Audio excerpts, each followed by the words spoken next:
Hey, everybody, and welcome to Internet Roundup. That is Sweepy Head Josh and Wide Awake Chuck. Are you wide awake, you bushy-tailed? Yeah, sure. I need some Gatorade to, like... Splash in your eyes? Yeah. That's the old trick. And be like, it burns! We do the Stuff You Should Know podcast right here from this studio, 1A, where BA knowledge happens. Mm-hmm. And we also round up the internet. And right now we have a story.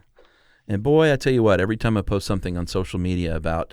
This is nuts to me. Either Oxford commas or what is wrong with spaces people? After periods, people go berserk. There's some straight-up prescriptivists that need to calm down. Oh, yeah? Yeah.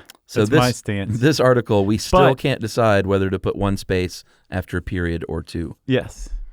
But what? If you have a real stance on either side, then I think you're equally just lighten up. Yeah. That's how I feel about it. Well, before we get going, what's your style with the periods? So, I just do single space. Yeah, same here. But if I read something that's double spaced, you're not offended. There's a 3-neuron connection that goes, oh, they decided to do double spaced, and that's it. It has and then those neurons no bearing whatsoever. And they dry up like turn to sand and come out your ear. That's it. Yeah. Doesn't matter. People get up in arms, though, my friend. And one of the reasons is that no one can agree. Teachers can't agree. Style guides can't agree. And it seems Huffington Post actually did a pretty lame survey. Pretty lame, Millhouse. 23 middle school and high school teachers they asked. Yeah. And they found that 9 preferred 2 spaces, and a few of them had good responses, like maybe for kids who have trouble reading, it might help them. Mm-hmm. So I get that. Sure. But let's see, 5 favored 1 space, and then the other 8 said... The other 8 just went... Yeah, they said, really? We're still talking about this? So the origin of the whole thing apparently was, a lot of people say, the typewriter. Right. Where with the typewriter, I think it's kerning. Is it kerning? That's the space between letters? I used to know this. Oh, I don't know. Pretty sure it's kerning. Yeah, our producer Casey is nodding yes in the background. Thank you, Casey. With a typewriter, the kerning, or the space between the letters, is equidistant. No matter whether you're typing A, Z, period, a new sentence, whatever. Yeah, it's called monospacing. So it's hard for the eyes to see that, a new sentence has started if you can't notice a period. Yeah. So to make it easier, with typewriters, people went space after a period and then started a new sentence, right? Yeah. Well, apparently, even that explanation is not good enough to where it's like, okay, we don't use typewriters anymore. Right. So we can go to single spacing because computers take into account kerning and that kind of stuff. Sure. But some other people have gone to the trouble of really researching this and found apparently 18th century manuscripts that suggest 2 spaces after a period.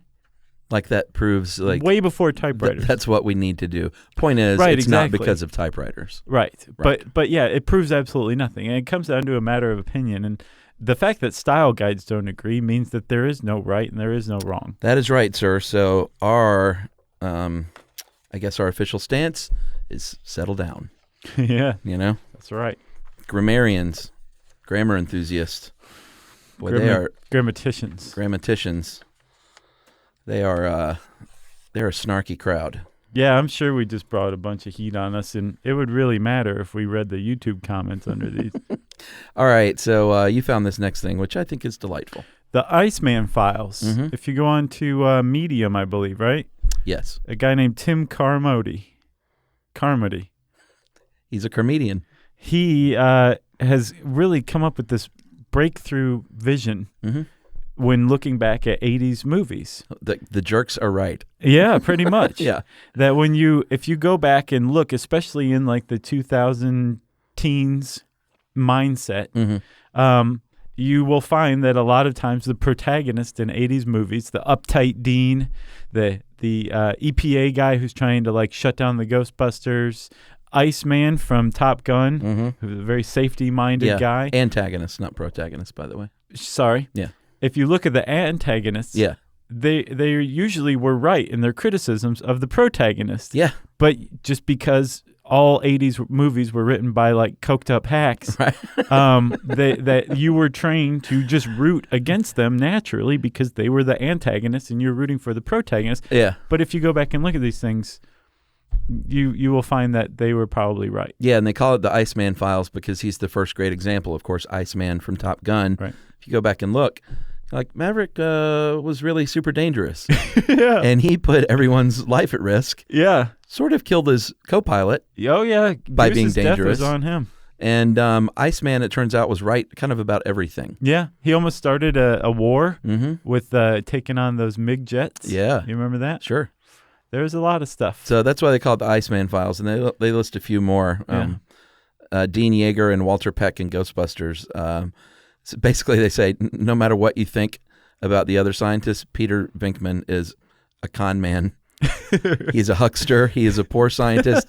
He's sloppy. He hits on his students, and basically he's just a big jerk. All he does is make fun of people and try and con them. Right, and Carmody also points out, like, could you get any more Reagan era than the villain being a guy from the EPA? Yeah, that's true. You know? Yeah. So, and it just goes on. I think it's an ongoing list that he keeps intending to add to. So go check out the Iceman files on Medium. It is well worthwhile. I like him pointing out Ed Rooney and Ferris Bueller's Day Off. Yeah. You're like, what principal would not see the absences changing on the computer right before his eyes and just blow it off? Like, he was within his rights to follow up on Ferris, even though it was personal. They said he'd be a bad principal if he didn't. Yeah. You know? Yeah. Of course, that guy turned out to be a bad guy in real life. He did? Jeffrey? Yeah. What did he do? I believe he was involved in some child pornography. No. Do I need to check this? I see Casey nodding. Okay. Casey's our real-time fact checker. Yeah. Wow, I didn't know that. Well, he's relying on his memory, so I hope he's right. If not, we'll just go back and edit this out. No one will ever know. Exactly. Easy peasy. All right. That does it for Internet Roundup this week. Check out the Iceman files and that other thing we mentioned. The typography, the 2-period thing. Don't check that out. You don't need to check that out. Yeah, just relax. We'll see you next week.